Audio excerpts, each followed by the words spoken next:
ହରି ଓମ୍। ଜୟ ଶ୍ରୀ ରାଧେ କୃଷ୍ଣ। ମନୁଷ୍ୟର ମନ ବା ଚିନ୍ତାଧାରା 16,008ଟି ପରିବାରରେ ବିଭକ୍ତ। ଏହି ପରିବାରର ମଧ୍ୟ ବହୁ ଶାଖା ପ୍ରଶାଖା ଯଥା ନାତି, ନାତୁଣୀ, ଅଣନାତି, ପଣନାତୁଣୀ ପ୍ରଭୃତି।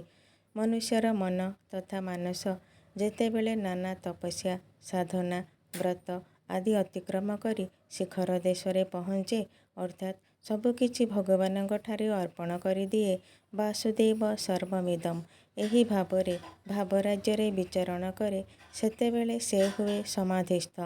ସେତେବେଳେ ଉଚ୍ଚ ନୀଚ, ଉତ୍ଥାନ ପତନ, ସୁଖ ଦୁଃଖ, ଶୀତ ଉଷ୍ଣ ଆଦିର କୌଣସି ଭେଦ ରହେ ନାହିଁ। ସେ ହୁଏ ସମଦର୍ଶୀ ସ୍ଥିତପ୍ରଜ୍ଞ। ଏହା ହିଁ ଅର୍ଜୁନଙ୍କୁ ଗୀତାର ସନ୍ଦେଶ।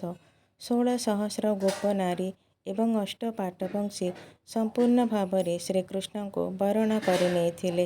ଅର୍ଥାତ୍ ସେମାନଙ୍କର ମନ ବୋଲି ଆଉ କିଛି ରହିନଥିଲା। ମାନବରୁ ସେମାନେ ମାଧବରେ ପରିଣତ ହୋଇଥିଲେ। ଜୟ ଶ୍ରୀ ରାଧେ କୃଷ୍ଣ।